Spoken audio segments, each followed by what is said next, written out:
Continuamos con el curso de Dinámica de Estructuras e Ingeniería Sísmica. Estamos dentro del tema 4, Desempeño de estructuras ante los sismos. Vamos a examinar y a listar un conjunto de requisitos de carácter general para que una edificación pueda tener una conducta sismoresistente satisfactoria. Comencemos diciendo que debe haber una determinación confiable de la amenaza sísmica en el sitio. Aquí podemos citar el caso del terremoto de México de 1985, cuando en Ciudad de México, a una distancia considerable de la falla que generó el terremoto, se registraron y ocurrieron aceleraciones del orden de 0,17 G en la zona de terreno blando, en esos depósitos de material aluvional. En ese momento, la norma sísmica de México establecía valores de aceleración un poco más bajos. Este fue un buen ejemplo donde la amenaza sísmica había sido subestimada. Este es un requisito, digamos que inicial, para poder alcanzar una conducta sismoresistente satisfactoria, que los sismos de diseño representen adecuadamente los eventos sísmicos que pueden ocurrir en el sitio para una probabilidad de excedencia suficientemente pequeña. El segundo requisito es poseer una configuración estructural adecuada. Este es un requisito de vital importancia. Ya lo hemos sacado a relucir en los ejemplos que hemos pasado en las sesiones previas. El ejemplo de la mansión Charaima, en el cual vigas de rigidez y resistencia muy elevada condujeron al derrumbe de una porción del edificio durante el terremoto de Caracas del año 67, el caso del hospital Olive View y del Hotel Macuto Sheraton en Venezuela, donde la discontinuidad de los muros estructurales en los niveles bajos del edificio produjo esa concentración de energía disipada y llevó los edificios al borde del colapso. Sobre este tema de la configuración estructural volveremos más adelante. El tercer requisito es, obviamente, elaborar un modelo matemático confiable que represente la estructura que vamos a analizar. Esto es importante, sobre todo ahora con el uso de programas de cálculo muy poderosos. Es usual y puede ocurrir que se cometan errores introduciendo los valores que describen el modelo matemático. De tal manera que esto requiere atención. Igualmente en la selección de los métodos de análisis para que ese modelo matemático nos pueda reproducir la respuesta estructural. El cuarto requisito, hacer estructuras dúctiles. Lo hemos subrayado por la importancia que tiene. Recordemos que los eventos sísmicos siempre tienen alguna probabilidad de ser excedidos, aunque sea una probabilidad pequeña. Pero esos movimientos para los cuales diseñamos pueden ser excedidos en la vida útil de la estructura. Por tanto, tenemos que suministrarle a nuestra estructura una seguridad adicional que lo podemos lograr a través de la ductilidad, permitirle una capacidad de deformación y una capacidad de disipar energía para poder defenderse en caso de ocurrencias de eventos sísmicos de mayor tamaño. Y el quinto y último requisito es, evidentemente, la obra tiene que ser construida en cumplimiento con lo proyectado, con lo especificado en los planos, con lo especificado en los cálculos, manteniendo la calidad de los materiales, manteniendo los detalles que provienen de los planos estructurales. Vamos a enfatizar el aspecto de la ductilidad o la capacidad de disipación de energía que deben tener las estructuras, mm, mostrando lo que indica la norma de Costa Rica en su versión última del año 2010. En su primera página, su primer capítulo, la filosofía, dice textualmente: se prohíbe proyectar o construir edificaciones que posean sistemas estructurales frágiles. Igualmente, dice, se prohíbe el adobe y la mampostería sin refuerzo en los sistemas sismoresistentes, precisamente por ser materiales frágiles, a menos que estén reforzados apropiadamente para suministrarle una cierta capacidad para disipar energía. La norma sísmica de Colombia, también del año 2010, es muy ilustrativa al respecto. Fíjense, tienen una figura eh, que indica eh, tres sistemas clasificados en función de la capacidad de disipación de energía. El sistema DES con una capacidad especial para disipar, el sistema DMO con una capacidad moderada y el sistema DMI con una capacidad mínima de disipación de energía. Notamos cómo eh, la separación del refuerzo transversal es mucho más pequeña en los sistemas con capacidad especial que en el sistema con una capacidad mínima. Y eso se traduce en el gráfico carga, deformación o desplazamiento indicado a mano derecha, donde vemos cómo el sistema con una capacidad mínima no desarrolla prácticamente mayor ductilidad, mientras que en el otro extremo el sistema con capacidad especial puede desarrollar una importante ductilidad y por tanto disipación de energía. Esta capacidad se conecta ahora con la zona sísmica del país. Así vemos en la tabla de abajo donde la capacidad mínima, aquellos sistemas con una capacidad mínima de disipación de energía no pueden ser localizados en zonas de amenaza sísmica intermedia o zonas de amenaza sísmica alta. Solo pueden ser localizados en zonas de baja amenaza sísmica. Por ejemplo, o adicionalmente a lo anterior, en las zonas de alta amenaza sísmica solo se permiten los sistemas que tienen una capacidad especial para disipar energía.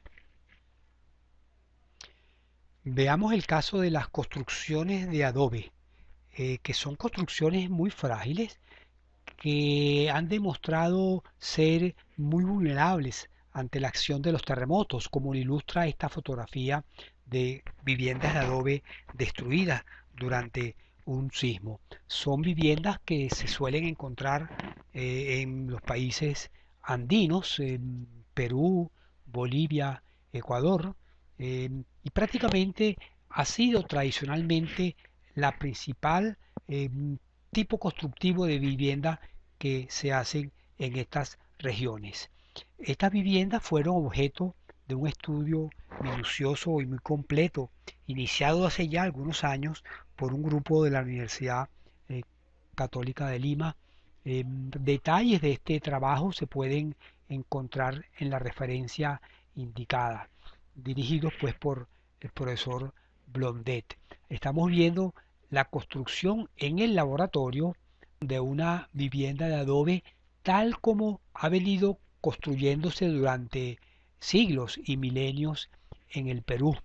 Es una construcción donde las piezas de adobe se colocan sin ningún refuerzo. Esta vivienda fue construida sobre una mesa vibratoria y fue sometida a una prueba sísmica, simulando los eventos sísmicos que han ocurrido y pueden ocurrir en cualquier lugar del Perú.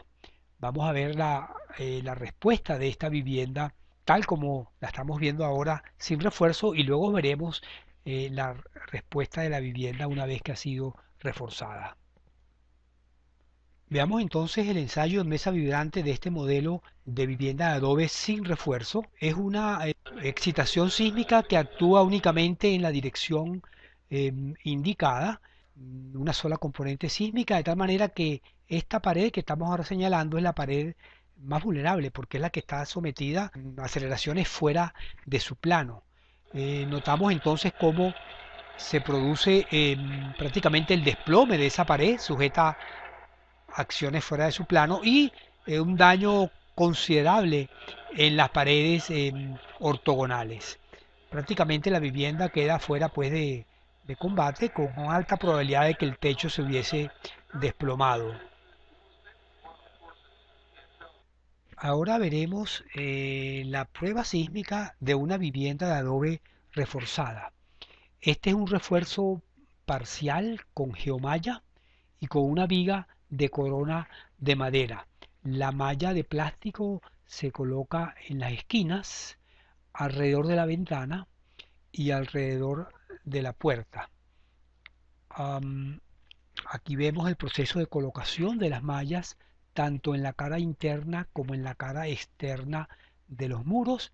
Y aquí vemos ya la vivienda construida y reforzada con estas mallas en una pared antes de la colocación del friso y en otra pared después de haber colocado el friso. El ensayo de la vivienda parcialmente reforzada muestra un comportamiento extremadamente mejor. Em, Básicamente el agrietamiento es muy pequeño, las paredes permanecen em, sin derrumbarse y mostrando pues la ganancia pues en capacidad para em, deformarse que tiene la vivienda pues con este reforzamiento parcial de geomallas. Este es el estado en que quedó la vivienda de adobe después de aplicarle movimiento sísmico, poniendo en evidencia cómo el uso de la geomalla y la viga de corona proporciona un confinamiento suficiente a las paredes para garantizar su estabilidad y su capacidad de deformación durante el movimiento sísmico, protegiéndola contra el derrumbe que habíamos observado en las construcciones sin reforzar, las construcciones frágiles. Uno de los mayores problemas que tenemos en Latinoamérica y en Caracas, en Venezuela en general, es la elevada vulnerabilidad de nuestras construcciones populares. Ellas suelen ser hechas con paredes de bloques de concreto o bloques de arcilla, algunas veces con cierto grado de confinamiento provisto por eh, pequeñas columnas y vigas de corona, pero en otras circunstancias estas paredes no tienen confinamiento y son paredes que soportan am, las losas, es decir, son paredes de carga y que pueden llegar a tener varios niveles de altura, como se ilustra en esta figura. Recordemos que la mampostería, cuando se encuentra confinada por elementos de concreto armado, tanto columnas como vigas de corona, puede ser eficiente para resistir terremotos, pero la mampostería no confinada, su conducta es similar a la que mostrábamos para las viviendas de adobe sin refuerzo y son altamente vulnerables a la acción de los terremotos. Este tipo de construcciones surgen no solo en el sector informal de la construcción, donde la gente hace sus viviendas de manera espontánea sin el seguimiento de normas técnicas de construcción, sino también han surgido algunas propuestas hechas en Venezuela con base a paredes de carga constituidas por bloques de concreto que no tienen refuerzo interno ni tampoco tienen confinamiento. Son sistemas constructivos que lucen muy atractivos una vez finalizados, pero que queremos hacer un llamado de atención hacia su carácter frágil, que los hace especialmente vulnerables ante la acción de los terremotos.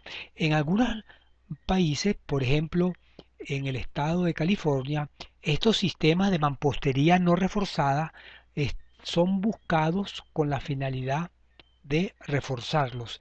Hay una ley del año 2004 que obliga a la colocación de placas en edificios de mampostería no reforzada. Esas placas dicen alerta sísmica, este es un edificio de mampostería no reforzada, usted puede no estar seguro dentro del edificio o cerca de un edificio durante un terremoto. Volvamos a nuestra lista de requisitos generales para que una edificación tenga una conducta sismoresistente satisfactoria durante un evento sísmico. Hasta ahora hemos estado concentrados en la importancia de que las estructuras sean dúctiles y puedan tener una capacidad de disipación de energía. Este es un requisito especialmente importante dada la naturaleza aleatoria de los sismos. Es decir, los sismos que utilizamos para el diseño, que están especificados en las normas, son eventos que pueden ser excedidos debido a esas incertidumbres propias al fenómeno. Por tanto, esa reserva adicional para garantizar la confiabilidad de la edificación ante eventos mayores, la colocamos en la ductilidad y en esa capacidad de deformación de las estructuras. Vamos a ver ahora con un poco más de detenimiento el principio o el requisito de tener una configuración estructural adecuada. Para ello vamos a listar 7 requisitos para una configuración estructural adecuada. El primero, evitar masas innecesarias. Obviamente, fuerza igual a masa por aceleración. En la medida en que hay masas y las masas son mayores, mayores serán las fuerzas. Una recomendación entonces básica es reducir masas. En segundo lugar, favorecer la simetría. Son más favorables para resistir terremotos aquellas edificaciones que responden en traslación. La torsión genera concentraciones de esfuerzos y de deformaciones en zonas localizadas. De tal manera que favorecer la simetría es siempre una recomendación en nuestras construcciones. El tercer principio tiene que ver con el uso de los sistemas continuos e hiperestáticos. Dado que estamos diseñando un rango inelástico, dado que vamos a permitir que algunos elementos fallen dúctilmente, es necesario la hiperestaticidad, la redundancia, a la falla de unos elementos, disponer de otros que sean capaces de aceptar las solicitaciones que puedan venir de los elementos que han fallado. El cuarto principio, la utilización de varias líneas o planos resistentes unidos por diafragmas rígidos. Este es un principio también muy deseable. De nuevo, es necesario disponer de planos o líneas adicionales de defensa ante la eventual falla de alguno de esos planos. De nuevo aquí, la redundancia es importante para una configuración estructural adecuada. El principio número 5 tiene que ver con la rigidez. La rigidez es necesaria para reducir los daños en las estructuras y no solo en los elementos estructurales, también en los componentes no estructurales. Control de desplazamiento. Las normas imponen controles de desplazamiento, los cuales nos obligan a aumentar la rigidez. Es conocida que aquellas estructuras rígidas constituidas por muros son estructuras con mayor confiabilidad ante los sismos que las estructuras flexibles. El principio número 6 tiene que ver con el efecto muy desfavorable que tienen los cambios bruscos de rigidez, de resistencia o de ductilidad. Ya lo hemos demostrado con los ejemplos de los edificios, el Hospital Olive View en California, el Hotel Macuto Sheraton en Venezuela, también el edificio de la Mansión Charaima, cómo esos cambios bruscos de rigidez y resistencia conducen a respuestas muy desfavorables, dado que la energía ahora que se va a disipar tiene que concentrarse en pocos elementos. Lo importante es entonces promover una disipación de energía que sea lo más uniforme posible en el sistema estructural y en aquellos componentes que han sido especialmente diseñados para disipar energía. En este punto es importante recordar el efecto desfavorable que pueden tener ciertos componentes no estructurales, como son las paredes en generar cambios bruscos de rigidez y de resistencia.